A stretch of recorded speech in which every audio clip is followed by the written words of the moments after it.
السلام عليكم ورحمة الله وبركاته. إن الحمد لله نحمده ونستعينه ونستغفره ونعوذ بالله من شرور أنفسنا وسيئات أعمالنا.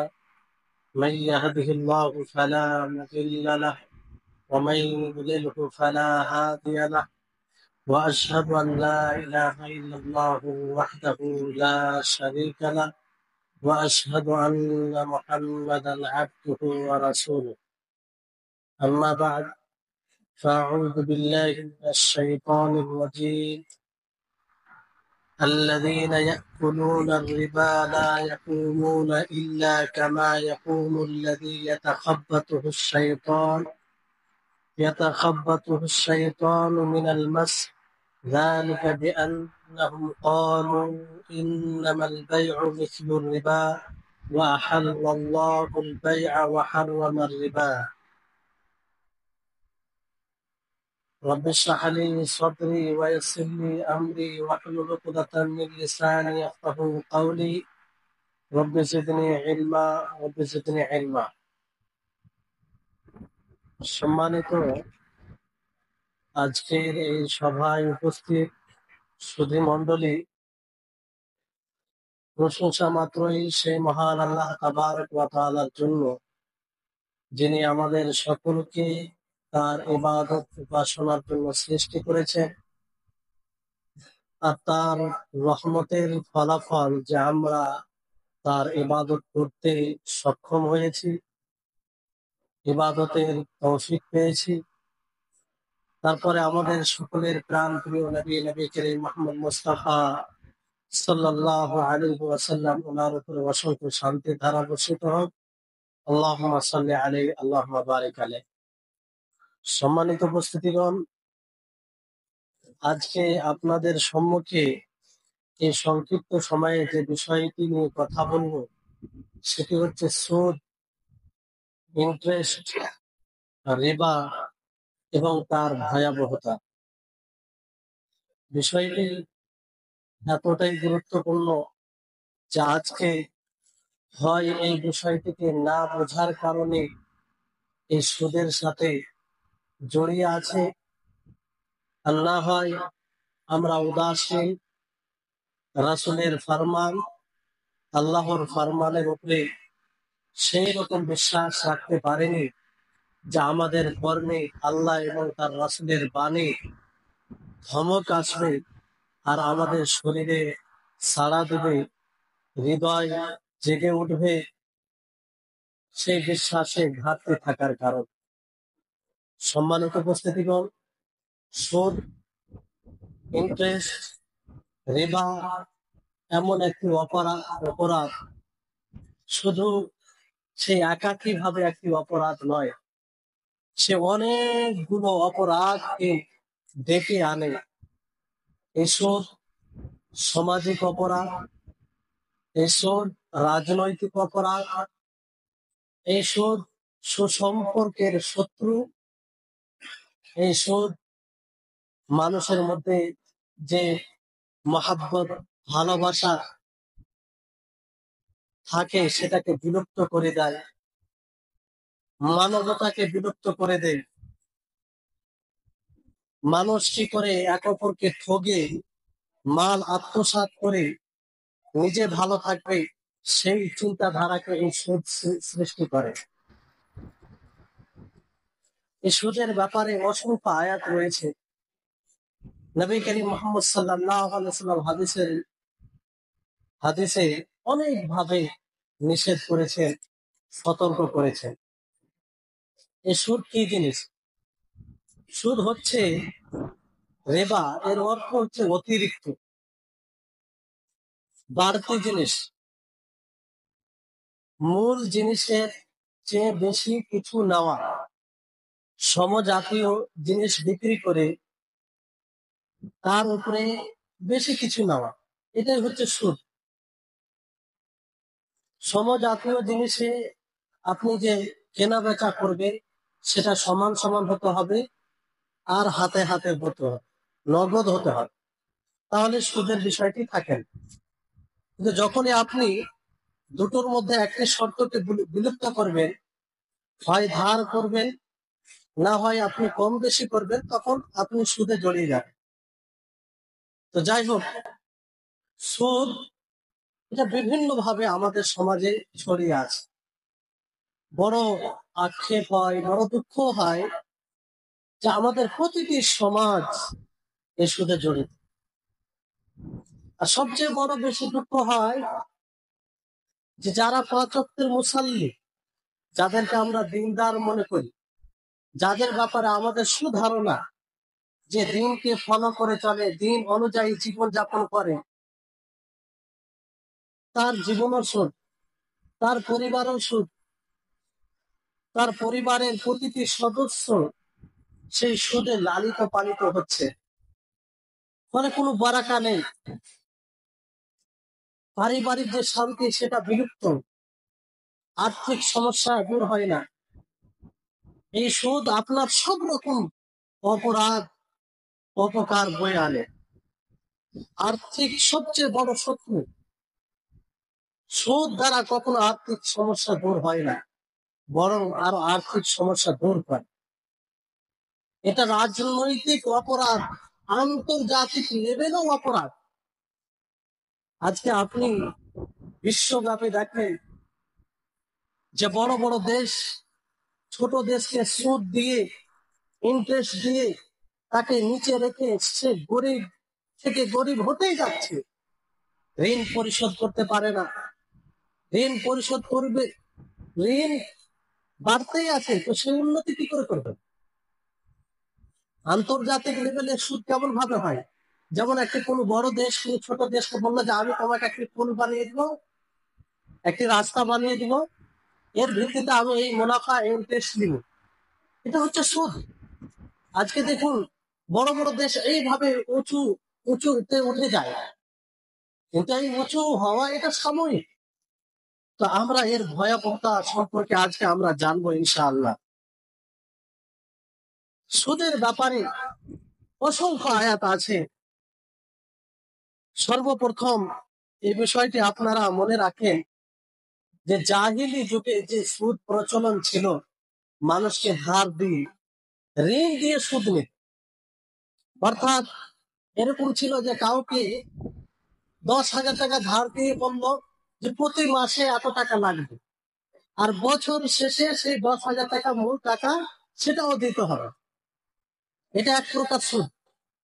কিংবা একটা মেয়াদ, যে ৩ মাসে টাকাটা ফেরত দিতে হবে। যদি ৩ মাসের ঊর্ধ্বে হয়ে যায় তাহলে প্রতি মাসে ২,০০০ লাগবে, ৩,০০০ লাগবে। এটাও একটা সুদ। আর আজকে আমাদের সমাজে বিভিন্ন ভাবে সুদের প্রচলন। আর বড় দুঃখ হয় বেশিরভাগ প্রবাসী ভাইরাও এই সুদের সাথে জড়িত। সুদের টাকা নিয়ে এই প্রবাসে আসে। ফলে দেখবেন এমনও প্রবাসী আছে যারা দেশ থেকে এসেছে ৫ বছর ১০ বছর পর্যন্ত সে সুদের টাকা দিতেই থাকে। তার জীবনে কোনো বারাকা নেই, অশান্তি। সম্মানিত উপস্থিতিগণ, এই সুদের ভয়াবহ এতটা, আপনি যদি কোরআন হাদিসের উপরে বিশ্বাস রাখেন, আল্লাহ বলছি আপনি কখনো এই সুদের সাথে জড়াবেন, কখনো জড়াবেন না। আল্লাহ তাবারক ওয়া তাআলা এতগুলো আয়াত বলেছেন, এতগুলো হাদিস দ্বারা সতর্ক করেছেন যে আপনার ইমানের দাবি হবে যে কখনো আপনি এই সুদের সাহস করতে পারবেন না, সুদের নিকটে যাবেন না। সুদ ভক্ষণ করা তো দূরের কথা, আপনি সুদ ভক্ষণ করছেন তার মানে আপনি কোরআন হাদিস থেকে উদাসীন, কোরআন হাদিসকে বুঝেননি, আপনি গুরুত্ব দেন না। সম্মানিত উপস্থিতিগণ, এই মানব জীবনে, মানুষের জীবনে অনেক কুপ্রভাব সৃষ্টি করে। দেখেন যে সমাজে যে এলাকায় মানুষ সুদের সাথে জড়িত, তাদের মধ্যে ভালোবাসা থাকে না, আন্তরিক থাকে না। একটা যে এক এক মানুষ অন্য মানুষকে ভালোবাসে, সেই জিনিসটা থাকে না, সেটা বিলুপ্ত হয়। কারণ সুদের মানে হচ্ছে মানুষকে টাকা দিয়ে, আর যে সুদ নেই তার নিজস্ব স্বার্থ থাকে, সেই স্বার্থের কারণে সুদ নেয়। তার ইচ্ছা হয় না যে তাকে ইন্টারেস্ট দিবে, কিন্তু দিবে সে, কারণ তাছাড়া তার কোনো পথ থাকে না, কিংবা সেটা দ্বারা সে মনে করে যে আমার সমস্যার সমাধান হয়ে যাবে। তো যে সুদ নেই এবং যে সুদ দেয় উভয় অপরাধী, কারণ এর ক্ষতি অন্য ভাইদের নিকট পৌঁছায়। সম্মানিত উপস্থিতিগণ, সর্বপ্রথম এই সুদের যারা সুদ ভক্ষণ করে তারা আল্লাহ তাবারক ওয়া তাআলার নাফরমানি করে, রাসূলের নাফরমানি করে। আর এই ব্যাপারে আল্লাহ তাআলা বলেন, ওয়া মান ইয়াসিল্লাহ ওয়া রাসূলাহু ওয়া ইয়াতাআদ্দা হুদুদাহু ইদখিলহু নারান খালিদান ফিহা ওয়া লাহু আযাবুন মুহিন। যে যারা আল্লাহ এবং তার রাসূলের বিরুদ্ধাচরণ করে, নাফরমানি করে, তার সীমা লঙ্ঘন করে, তাদের জন্য জাহান্নাম রয়েছে, চিরস্থায়ী সে জাহান্নামে থাকবে। খুব ভয়াবহ শাস্তি রয়েছে। এই সুদ যারা ভক্ষণ করে, সুদ যারা দেয়, তারা আল্লাহ এবং রাসূলের নাফরমানি করে, আল্লাহ এবং তার রাসূলের হুকমের বিরুদ্ধাচরণ করে। এই আয়াত অনুযায়ী তাদের জন্য জাহান্নাম রয়েছে। এই জন্য কিছু উলামা ইকরাম বলেন যে সবচেয়ে বড় গুনাহ হচ্ছে শিরকের পরে সুদ ভক্ষণ করা। সুদ ভক্ষণ করা। ইমাম মালিক রাহিমাহুল্লাহর নিকটে একজন ব্যক্তি আসে, সে বলে যে একজন ব্যক্তিকে আমি দেখলাম সে মদ খেয়ে পাগল হয়ে গেছে, মদ খেয়ে পাগল হয়ে গেছে। তো সে বলল যে আমি মনে করলাম যে এই মদ সবচেয়ে জঘন্য অপরাধ, সবচেয়ে জঘন্য অপরাধ। এই জন্য আমি কসম খেলাম যে এর চেয়ে বেশি জঘন্য কিছু জিনিস যদি তার পেটে যায় তাহলে আমি তার স্ত্রীকে তালাক দিয়ে দিলাম, আমি আমি আমার স্ত্রীকে তালাক দিয়ে দিলাম। তো ইমাম মালিক রাহিমাহুল্লাহকে তিনি জিজ্ঞাসা করেন যে এতে কি আমার স্ত্রী তালাক হয়ে গেছে? ইমাম মালিক রাহিমাহুল্লাহ তিনি বললেন যে না, আমি তোমাকে পরবর্তীতে জানাবো। পরবর্তীতে পরের দিনে কিছুদিন পরে ইমাম মালিক বলেন যে আমি কোরআনে দেখলাম, হাদিসে দেখলাম, সবচেয়ে বড় অন্যায় যেটাকে পেলাম সেটা হচ্ছে সুদ। মদের চেয়ে বড় অন্যায় হচ্ছে সুদ ভক্ষণ করা। এই জন্য তোমার স্ত্রী তালাক হয়ে গেছে। কারণ মদের চেয়ে বড় অন্যায় কি? সুদ, ইন্টারেস্ট নেওয়া। সম্মানিত উপস্থিতিগণ, কারণ এটা এমন এক অপরাধ যে অপরাধকে লক্ষ্য করে আল্লাহ তাবারক ওয়া তাআলা বলেন, ফাআযানু বিহারবিন মিনাল্লাহি ওয়া রাসূলিহি। যদি তারা সুদ থেকে বিরত না থাকে, সুদে জড়িয়ে থাকে, তাহলে ঘোষণা করে দাও আল্লাহ এবং তার রাসূলের সাথে যুদ্ধ করার জন্য। আল্লাহর সাথে যুদ্ধ করবেন, যে আল্লাহ আপনাকে সৃষ্টি করেছেন, যে আল্লাহর রহমত ছাড়া আপনি মুহূর্ত পর্যন্ত জীবিত থাকতে পারেন না, যে আল্লাহ আপনি প্রতি সেকেন্ডে তার মুখাপেক্ষী, তার সাথে আপনি যুদ্ধ করবেন। আল্লাহ তাবারক ওয়া তাআলা এই কথা বলে মানুষকে কড়া ভাবে সতর্ক করছেন যে তোমার সুদে জড়িয়ে থাকা, তোমার সুদ ভক্ষণ করা, তোমার সুদে সহযোগিতা করা মানে তুমি আল্লাহর সাথে সহযোগিতা করছো, আল্লাহর সাথে যুদ্ধ করার জন্য প্রস্তুতি নিচ্ছ। সম্মানিত উপস্থিতি, এটা বড় অপরাধ, জঘন্য অপরাধ। এই জন্য এই সুদ থেকে বিরত থাকতে হবে। কোনোভাবেই নিজের জীবনে সুদকে নিয়ে আসবেন না, কোনোভাবেই এই সুদের সহযোগিতা করিয়েন না।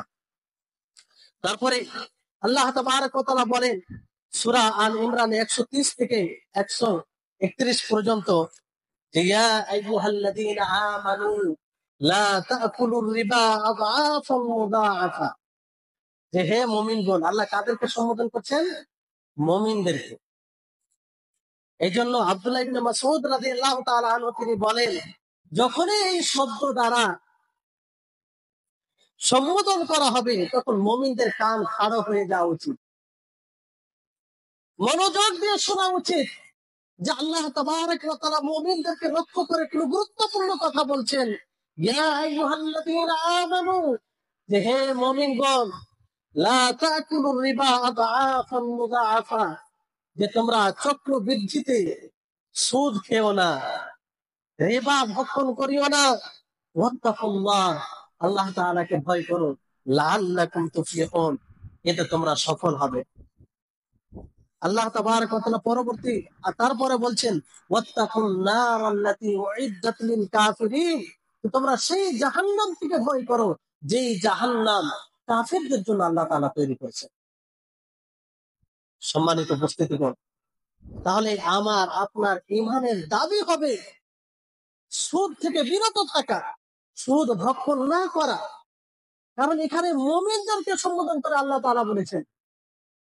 তার মানে ঈমানের দাবি, সত্যিকারে যদি ঈমান থাকে তাহলে আমরা এই সুদ থেকে বিরত থাকব। তারপরে এই সুদ ভক্ষণ করা মানে বিনাশ, নিজেকে ধ্বংস করা, ধ্বংসাত্মক জিনিসের উপরে আমল করা, সেটা দুনিয়াতেও ধ্বংসের উপরে ধ্বংস হওয়া অথবা আখিরাতেও ধ্বংস হওয়া, উভয়টা আসবে। নবী করিম মুহাম্মদ সাল্লাল্লাহু আলাইহি ওয়াসাল্লাম একটি হাদিসের মধ্যে বলেন যে ইজতানিবুস সাবআল মুবিকাত, যে তোমরা 7টি ধ্বংসাত্মক বিষয় থেকে বিরত থাকো, বেঁচে থাকো। সেই 7টি বিষয় কি? সেই 7টি বিষয়ের মধ্যে একটি বিষয় হচ্ছে সুদ ভক্ষণ করা, সুদ খাওয়া।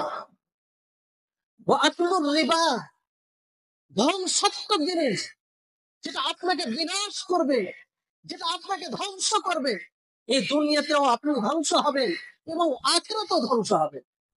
দুনিয়াতে না আপনার আর্থিক সমস্যা দূর হবে, না আপনার জীবনে বারাকা আসবে, না আপনি অন্য দিক দিয়ে লাভবান হবেন। আর আখিরাতে এর শাস্তি আছে। ইজতানিবুস সাবআল মুবিকাত, যে তোমরা 7টি ধ্বংসাত্মক বিষয় থেকে বিরত থাকো, তার মধ্যে একটি হচ্ছে সুদ ভক্ষণ করা। সম্মানিত উপস্থিতিগণ, তাহলে এই সুদ থেকে বিরত থাকতে হবে। আমরা অনেকেই একটা বিষয় আছে, যে জিনিসটা আমরা বারবার করি সেটার কিন্তু অনুভূতি থাকে না, অনুভব বিলুপ্ত হয়ে যায়। আমরা এমন ভাবে সুদে জড়িয়ে আছি, অনেকে কিছুই মনে করি, অথচ এটা এত বড় গুনাহ। আল্লাহর নবী যে হাদিসের মধ্যে ওয়াইদ স্বরূপ কথা বলেছেন, সেগুলো শুনে তো সাহসী একজন মুমিনের সাহসী করবে না যে সুদে কোনোভাবে আমরা জড়িয়ে যাই। তারপরে এই সুদ যারা ভক্ষণ করে তারা বড় আযাবে লিপ্ত হবে। নবী করিম মুহাম্মদ সাল্লাল্লাহু আলাইহি সাল্লাম তিনি একটি দৃশ্য দেখেন জাহান্নামে, যে এক ব্যক্তি রক্তের নদীতে হাবুডুবু খাচ্ছে। সে রক্তের নদীর তীরে আসার চেষ্টা করে, আসে, আবার তাকে পাথর মেরে আবার সে চলে যায়, আবার সে হাবুডুবু খেতে সাঁতার কেটে আসার চেষ্টা করে। এইভাবে সে আযাব পেতেই থাকে। নবী করিম মুহাম্মদ সাল্লাল্লাহু আলাইহি সাল্লামকে বলা হয় যে এই ব্যক্তি যাকে আপনি দেখলেন, এই ব্যক্তি দুনিয়াতে সুদ ভক্ষণ করত, ফলে তাকে এই আযাব দেওয়া হচ্ছে, এই শাস্তি দেওয়া হচ্ছে। তারপরে যে ব্যক্তি সুদ ভক্ষণ করে সে জিনার থেকে বড় গুনাহ করে, ব্যভিচারের থেকে বড় গুনাহ করে। নবী করিম মুহাম্মদ সাল্লাল্লাহু আলাইহি সাল্লাম তিনি বলেন যে দিরহামু রিবান ইয়াকুলুহু আর-রাজুলু ওয়া হুয়া ইয়ালামু আশাদ্দু মিন সিত্তাতি ওয়া সালাসিনা জানিয়াতান, যে 1 দিরহাম, দেখেন নবী সাল্লাল্লাহু আলাইহি সাল্লাম হাদিসের শব্দ শুনে, যে 1 দিরহাম, সেই দিরহাম যদি কোনো মানুষ জেনে বুঝে রিবা স্বরূপ, ইন্টারেস্ট হিসাবে, সুদ হিসাবে ভক্ষণ করে, তাহলে তার এই 1 দিরহাম ভক্ষণ করা, এই 1 দিরহাম ব্যবহার করা 36 বার জেনা থেকে কঠোর, জঘন্য অপরাধ। কত বড় এটা অপরাধ যে ব্যভিচারের শাস্তি দুনিয়াতে হাদ করা হয়েছে, যে একজন বিবাহিত মানুষ, পুরুষ অথবা নারী যদি ব্যভিচার করে তাহলে তাকে রজম করা হবে, আর অবিবাহিত হলে তাকে 100 বেত্রাঘাত করা হবে। সেই ব্যভিচারের চেয়ে বড় গুনাহ, জঘন্য অপরাধ এই সুদকে বলা হয়েছে। সম্মানিত উপস্থিতিগণ, তারপরে আব্দুল্লাহ ইবনে মাসউদ রাদিয়াল্লাহু তাআলা আনহু তিনি নবী সাল্লাল্লাহু আলাইহি সাল্লাম থেকে বর্ণনা করেন, তিনি বলেন, আর রিবা সালাসাতু ওয়া সাবউনা বাবান, যে সুদের 73টি দরজা আছে। কয়টি দরজা আছে? 73টি দরজা আছে। তারপরে আইসারুহা মিথলু আন ইয়ানকিহার রাজুলু উম্মাহু, আর তার মধ্যে সবচেয়ে সহজ দরজা হচ্ছে যে মানুষ নিজের মায়ের সাথে বিবাহ করবে। কার সাথে বিবাহ করবে? নিজের মায়ের সাথে বিবাহ করবে। ওয়াইন আরবার রিবা ইনতুর রাজুলিল মুসলিম, তাহলে সবচেয়ে সহজ, কেউ যদি সুদ ভক্ষণ করে, সুদ খায়, তার মানে সে মায়ের সাথে বিবাহ করলো, এরকম অপরাধ। এত জঘন্য এটা অপরাধ। সম্মানিত উপস্থিতিগণ, নবী করিম মুহাম্মদ সাল্লাল্লাহু আলাইহি সাল্লাম এইভাবে বলেছেন। অবশ্যই এখান থেকে আমাদেরকে বুঝতে হবে যে এটা জঘন্য অপরাধ। তারপরে এই সুদের ব্যাপারে, যে যারা এই সুদ ভক্ষণ করে, তাদের জীবনে মূলত আর্থিক দিক দিয়ে কোনো লাভ হয় না, তারা দুনিয়াতেও নিঃস্ব হয়। এই জন্য দেখবেন নিজের এলাকায়, দেখবেন তো যারা সুদ খেয়ে বড়লোক হয়েছে, ধনী হয়েছে, বিত্তশালী হয়েছে, তারা হয়তো একটা সময় নিঃস্ব হবে। আর যারা পূর্বে হয়েছে, বর্তমান দেখে তারা নিঃস্ব হয়ে আছে। প্রত্যেক এলাকায় এরকম লোক দেখতে পাবে যে পূর্বে তার বাপ দাদারা অনেক ধনী ছিল, বিত্তশালী ছিল, সুদ খেয়ে, বর্তমান সময়ে তারা অসহায়, দরিদ্র, কিছু নাই, নিঃস্ব। আর এটা হওয়াটাই স্বাভাবিক, কারণ নবী করিম মুহাম্মদ সাল্লাল্লাহু আলাইহি সাল্লাম স্পষ্ট ভাবে বলেছেন যে মা আহাদুন আকসারা মিনার রিবা ইল্লা কানা আকিবাতু আমরিহি ইলা কিল্লাতুন, যে যতই মানুষ সুদ দ্বারা ইনকাম করুক, তার অর্থ যতই বৃদ্ধি হোক, তার শেষ পরিণাম হচ্ছে নিঃস্বতা। কিছুই থাকবে না, সবকিছু বিলুপ্ত হবে, সবকিছু বিলুপ্ত হবে। আপনি নিজের এলাকায় দেখবেন, দেখতে পাবেন এরকম। আর আজকে যারা এই সুদ দ্বারা বড় বিত্তশালী হয়ে আছে, তারা একটা সময় নিঃস্ব হবে। কারণ আল্লাহ তাবারক ওয়া তাআলা তিনিও বলেছেন, ইয়ামহাকুল্লাহুর রিবা ওয়া ইউরবিস সাদাকাত, যে সুদ, ইন্টারেস্ট বরকতকে ছিনিয়ে নেয়, আর সাদাকা, দান, খায়রাত, এটা কি করে?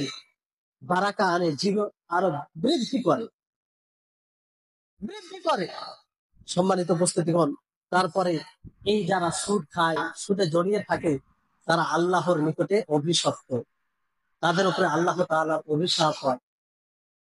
আল্লাহর নবী মুহাম্মদ সাল্লাল্লাহু আলাইহি সাল্লাম তিনি বলেন যে লাআনা রাসূলুল্লাহ সাল্লাল্লাহু আলাইহি সাল্লাম, আল্লাহর রাসূল সাল্লাল্লাহু আলাইহি সাল্লাম অভিশাপ করেছেন তাদের উপরে, আকিলার রিবা, সুদ ভক্ষণকারীর উপরে, ওয়া মুকিলাহু, যে সুদ খাওয়ায় তার উপরেও, ওয়া কাতিবাহু, আর যে সুদ লেখালেখি করে, সুদের কাজে কোন প্রকারের সহযোগিতা করে, তার উপরে আল্লাহ নবী অভিশাপ করেছেন।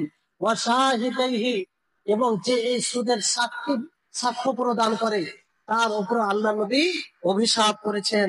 ওয়াকালাহুম সাওয়া, একজন ব্যক্তি সুদ ভক্ষণ করলো, একজন ব্যক্তি সুদে লেখার মাধ্যমে সহযোগিতা করলো, একজন সাক্ষ্য প্রদান করলো, সকলেই সমান।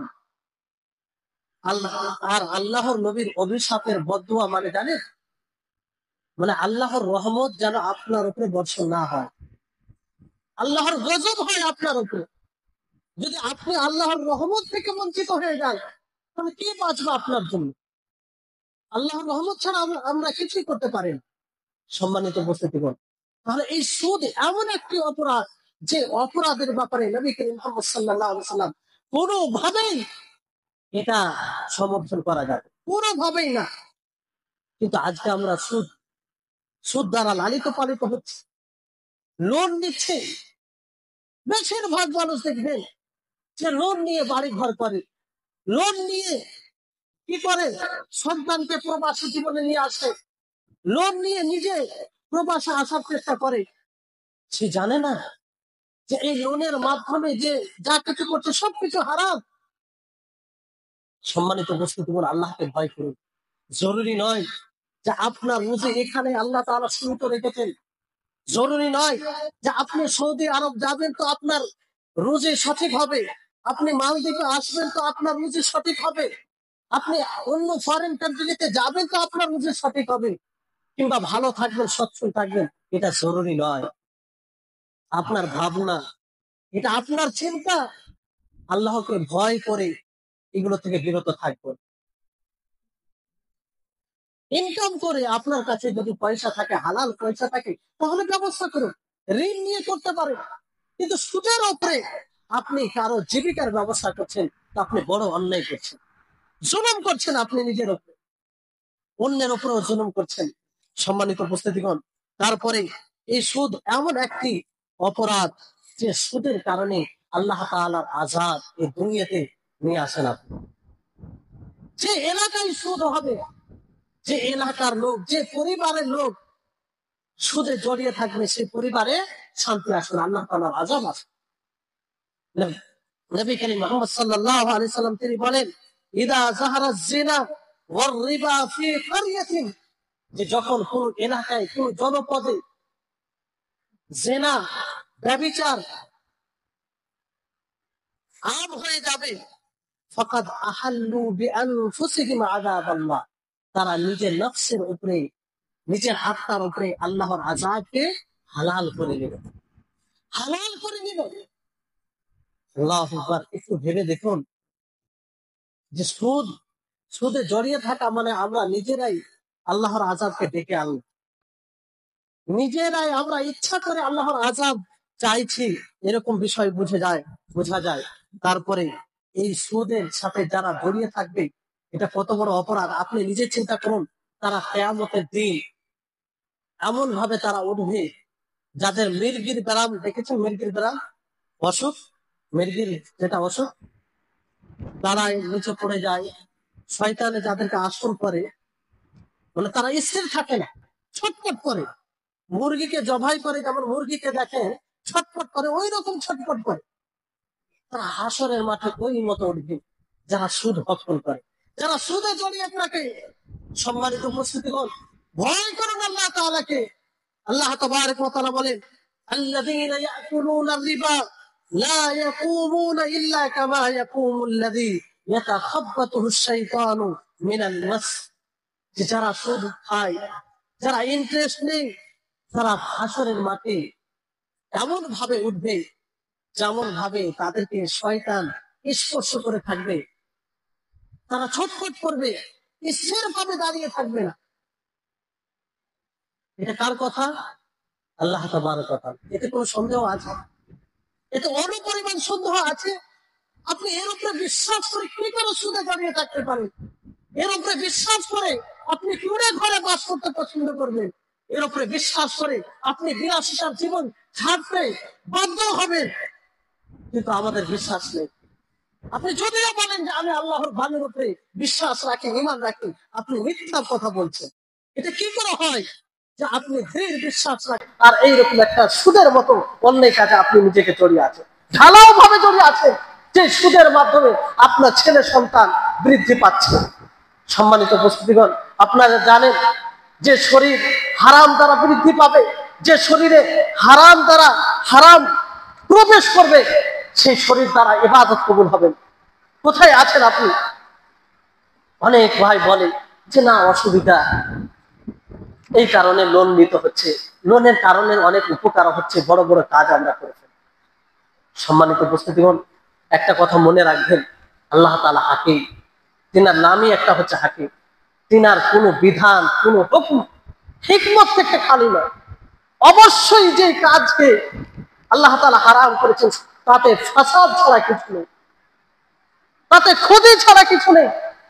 এই সুদে এতটা ক্ষতি রয়েছে যে সমাজে কোনো প্রকারের ভালোবাসা থাকে না, সুসম্পর্ক থাকে না, গরিব ধনীর মধ্যে আসমান জমিন পার্থক্য হয়ে যায়। এক প্রকার লোক ধনী হতে থাকে, এক প্রকার লোক নিচে নিচে নিচে নিম্ন স্তরে চলে যায়, সহানুভূতি বলতে কিছু থাকে না। আজকে সমাজে তাই হচ্ছে। দেখেন, যে এলাকায় সুদের কারবার চলে, সেখানে মানুষ অসহায় হয়ে যায়, কেউ তাকে ঋণ দেয় না, কেউ তার সহযোগিতা করে না, এই সুদের কারণে। সম্মানিত উপস্থিতিগণ, তাহলে এই আয়াতগুলো শুনে আমাদেরকে কমসে কম আল্লাহর ভয় করা উচিত। তারপরে আল্লাহ তাবারক ওয়া তাআলা বলেন যে তারা এই হাসরের মাঠে এইভাবে দাঁড়াবে কেন? যালিকা বিআন্নাহু ক্বালু ইন্নামাল বাইউ মিসলুর রিবা। তারা বলে যে এই সুদ ব্যবসার মতো, যেমন ব্যবসা করে মানুষ ইনকাম করে, আয় করে, অনুরূপ ভাবে সুদের ব্যবসা করে। সুদ একটা ব্যবসা, যুক্তি দিয়ে তারা বলে। কিন্তু ব্যবসা এবং সুদ দুটোর মধ্যে আসমান জমির পার্থক্য আছে। ব্যবসায় আপনাকে পরিশ্রম করতে হবে, ব্যবসায় আপনাকে রিস্ক নিতে হবে, ব্যবসা একটা বরকতপূর্ণ বিষয়। আর সুদ আপনার জীবন থেকে বরকত ছিনিয়ে নেয়। আপনার মানুষের হৃদয়ে যে ভালোবাসা সৃষ্টি হবে সেটা উঠে যায়। সম্মানিত উপস্থিতিগণ, তারপর আল্লাহ তাআলা বললেন ওয়া আহাল্লাল্লাহুল বাইআ ওয়া হারামার রিবা। আল্লাহ তাআলা ব্যবসাকে হালাল করেছেন এবং সুদকে কি করেছেন? হালাল করেছেন। ব্যয়কে হালাল করেছেন এবং সুদকে হারাম করেছেন সুস্পষ্ট ভাবে। তো কোনোভাবেই সুদে জড়িয়ে থাকা যাবে না। তারপর আল্লাহ তাআলা বলেন ফামান জাআহু মাউইযাতুম মির রাব্বিহি ফান্তাহা ফালাহু মা সালাফ। যদি কারো কাছে নসিহত চলে আসে, উপদেশ চলে আসে, সে জানতে পারে যে সুদ হারাম, সুদে জড়িয়ে থাকা হারাম, তাহলে সে যেন ফিরে আসে, ছেড়ে দেয় যতটা সুদে লাগিয়েছে আর সুদে যতটা পেয়েছে সেগুলোকে আল্লাহ তাআলা মাফ করবেন। কি করবেন? মাফ করবেন। কিন্তু খালিস যেন তওবা করে। ওয়া আমরুহু ইলাল্লাহ, সে বিষয়টি আল্লাহর উপরে সুপর্দ করে দিতে হবে, কিংবা আল্লাহর উপরে। ওয়ামান আদা ফাউলাইকা আসহাবুন নার হুম ফিহা খালিদুন। সম্মানিত উপস্থিতিগণ, ভালো করে শুনুন। আল্লাহ তাআলা বলছেন যার কাছে উপদেশ আসার পরও এই সুদে জড়িয়ে থাকবে, সুদে ফিরে আসবে, ফাউলাইকা আসহাবুন নার, তারা জাহান্নামে যাবে। হুম ফিহা খালিদুন, তারা একদিন জাহান্নাম থাকবে না, বছর জাহান্নামে থাকবে না, চিরস্থায়ী জাহান্নামী হবে। একবার চিন্তা করুন, যদি এই সুদের কারণে, যে সুদটা আপনি নেন এই দুনিয়াতে ভালো থাকার জন্য, দুনিয়াতে সচ্ছল থাকার জন্য, আপনার ছেলে সন্তানের ভালোভাবে বিবাহ হয়ে যায়, আপনার অট্টালিকা তৈরি হোক, আপনি ভালোভাবে বাস করুন, এই উদ্দেশ্য তো নেন, সেটা সাময়িক জীবনী, ক্ষণস্থায়ী জীবনী। যেটা আশা করে আপনি সুদ নেন সেটা পূর্ণ করতে পারবেন কি পারবেন না তার কোনো গ্যারান্টি নেই। সুদ নেওয়ার পরে আপনার মৃত্যু হয়ে যেতে পারে। তারপরে আপনার আখিরাতের জীবনে কি অবস্থা হবে? পরকালের জীবন, স্থায়ী জীবন, যেখানে আপনার কোনো প্রকারের মৃত্যু নেই, সেই জীবনটা কেমন হবে একটু চিন্তা করে দেখুন। আল্লাহ তাবারক ওয়া তাআলা বলেন ফাউলাইকা আসহাবুন নার হুম ফিহা খালিদুন। এখানে বলতে চিরস্থায়ী জাহান্নামে তো তারাই থাকবে যারা মুশরিক, কিন্তু সুদখোর তারা চিরস্থায়ী জাহান্নামে থাকবে, মানে দীর্ঘদিন ধরে তারা জাহান্নামে থাকবে, দীর্ঘদিন ধরে। তারপরে আল্লাহ তাআলা তারা যদি তৌহিদকে মেনে থাকে, আল্লাহ তাআলা জাহান্নাম থেকে বের করে তাদেরকে জান্নাতে প্রবেশ করাবে।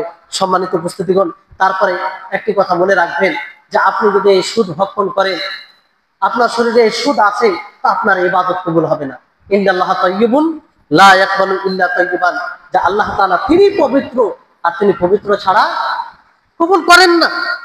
তো আপনি কষ্ট করে যদি ইবাদত করি আর সুদে জড়িয়ে থাকি, তাহলে এই ইবাদত কোনো কাজে আসবে না। তারপরে আপনারা হাদিসে শুনেছেন যে আমাদের শরীরে যে অংশ হারাম মাল দ্বারা বৃদ্ধি পাবে সেটা জাহান্নামের উপযুক্ত, সেটা জাহান্নামে যাবে। তো আপনার সন্তান লালিত পালিত হচ্ছে সুদ দ্বারা, তো বলুন নিজেও জাহান্নামের অংশ হচ্ছি এবং নিজের তাদেরকেও জাহান্নামের অংশ বানাচ্ছি। সম্মানিত উপস্থিতিগণ, এর পরিবর্তে আমরা এই সুদকে দূর করে মানুষকে কর্জে হাসানা দিয়ে মানুষের সহযোগিতা করে এই সুদকে দূর করতে পারি। তারপরে এই সুদ কেন হারাম, এই ব্যাপারে ওলামাগণ অনেক কথা বলেছেন। সর্বোপরি যে হিকমা এই সুদ হারাম হওয়ার, সেটা হচ্ছে এটা বাতিল। সবসময় এটা বাতিল পথে আসে, হালাল পথে এটা আসে না। আর এই সুদ আপনি যদি ভক্ষণ করেন, তাহলে দেখবেন যে মানুষের মধ্যে যে একটা ভালোবাসা, যে একটা সম্পর্ক, সেটা বিলুপ্ত হয়ে যায়, সেটা থাকে না। মানুষ শুধু চেষ্টা করে যে কিভাবে এক অপরের প্রতি অন্যায় করে আমি বেশি অর্থ অর্জন করব, এই চিন্তাধারা থাকে। এজন্য খুব আন্তরিকভাবে আপনাদেরকে অনুরোধ করব যে সুদে কোনোভাবে জড়িয়ে থাকেন না। কষ্ট করেন, সাময়িক কষ্ট হবে। আপনি প্রয়োজন আছে যে বাড়ি ঘর নেই আপনার, এরকমটা বাহানা দেয়, এই জন্য এই কথাগুলো বলছি। যে বাড়ি ঘর নেই আপনার, আপনার কুড়ে ঘর আছে, যে বাড়ি হয়তো বন্যা এলে আপনার বাড়ি বন্যার সাথে চলে যাবে, কোনো অসুবিধা নেই, সাময়িক জীবন এটা, আপনি কষ্ট করবেন। কিন্তু সুদ নিয়ে, লোন নিয়ে আপনি কোনোভাবেই নিজের বাড়ি তৈরি করবেন না, কিংবা আর অন্য কিছু তৈরি করবেন না। সুদের অনেক প্রকার রয়েছে, অনেক ধরন রয়েছে, সেগুলো বললাম না সময়ের কারণে। এক কথায় আপনারা আশা করি সেগুলো জানেন, বুঝেন যে কোনটাতে সুদ। আর অবশ্যই আলেম ওলামা আছে, আপনি যখন যেখানে সন্দেহ করবেন, নেওয়ার আগে জিজ্ঞাসা করবেন। অনেকে নেওয়ার পরে সবকিছু করার পরে আলেমের কাছে আসে যে হুজুর এরকম করে নিয়েছি, কি হবে? মানে আগে জিজ্ঞাসা করবে না, পরে জিজ্ঞাসা করবে। এটা একটা মানে সে নিজেকে চালাক মনে করে। তো এটা আপনার জন্য উচিত না। আপনি কাজ করার আগে জিজ্ঞাসা করবেন আলেম যে এই কাজটি করতে যাচ্ছি, এটা সঠিক না বেঠিক। যাই হোক, আল্লাহ তাবারক ওয়া তাআলা আমাদের সকলকে যেন এই সুদ যেমন জঘন্য অপরাধ থেকে বেঁচে থাকার তৌফিক দান করে, আমাদের সকলকে যেন সুদ মুক্ত জীবন গড়ার সুদ মুক্ত জীবন গড়ার তৌফিক দান করে। কোনোভাবেই যেন আমাদের জীবনে সুদ না আসে, কোনোভাবেই না। বড় দুঃখ হয় কিছু প্রবাসী ভাইদের ব্যাপারে শুনতে পাওয়া যায় যে তারা এখনো সুদী লেনদেন করে, কাউকে ধার দেয় সুদের ভিত্তিতে। সেই যারা এইভাবে সুদী লেনদেন করে, তাদেরকে বলবো যে আল্লাহ তাআলাকে ভয় করুন। এই সাময়িক টাকা, এটা হয়তো আপনি যে ধারণাতে নিচ্ছেন, এটা থাকবে না। আল্লাহ তাবারক ওয়া তাআলার বাণী অনুযায়ী এবং রাসূলের ভাষ্য অনুযায়ী আল্লাহ তাআলা আমাদের সকলকে যেন সার্বিকভাবে সুদ থেকে একদম পরিপূর্ণভাবে মুক্ত থাকার তৌফিক দান করেন। আর ভালো কাজে, ইবাদতে যেন আমরা অগ্রগামী হতে পারি, আর এমন ভাবে ইবাদত করতে পারি যে ইবাদত আল্লাহর নিকটে গ্রহণযোগ্য হবে। ওয়া আখিরু দাওয়ানা আলহামদুলিল্লাহি রাব্বিল আলামিন। আসসালামু আলাইকুম ওয়া রাহমাতুল্লাহি ওয়া বারাকাতুহু।